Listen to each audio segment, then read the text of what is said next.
the workplaces I went to was literally next door to the warehouse that I work in, and there was a handful of union members there trying to convince their workmates to form a union.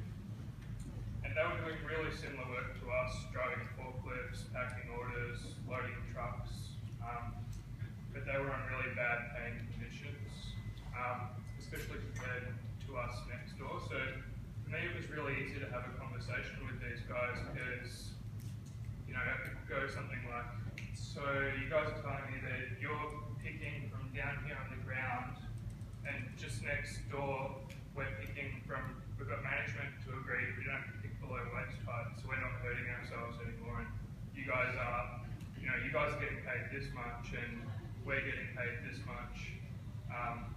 You guys are saying you really suffer when you're working in the heat, yet next door on hot days we've got a 10-minute break every hour to recharge. You know, why do you think that is? Well, next door we're all in the union. We've been bargaining for a really long time.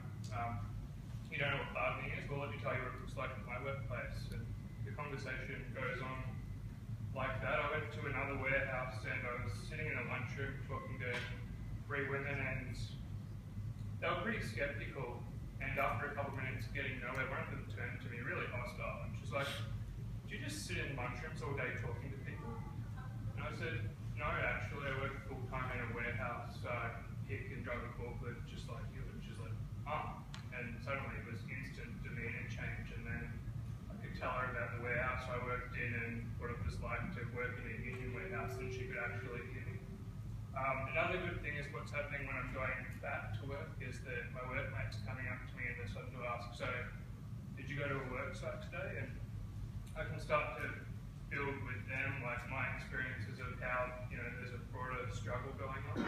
Often you share something that really touches on people. So I work with a lot of older guys, and when I told them what had been happening to the older Windfox workers who had been injured, they got really angry. And one of them come up to me and he said, "If we let Windfox get away with this, then they're going to wreck it for all of us."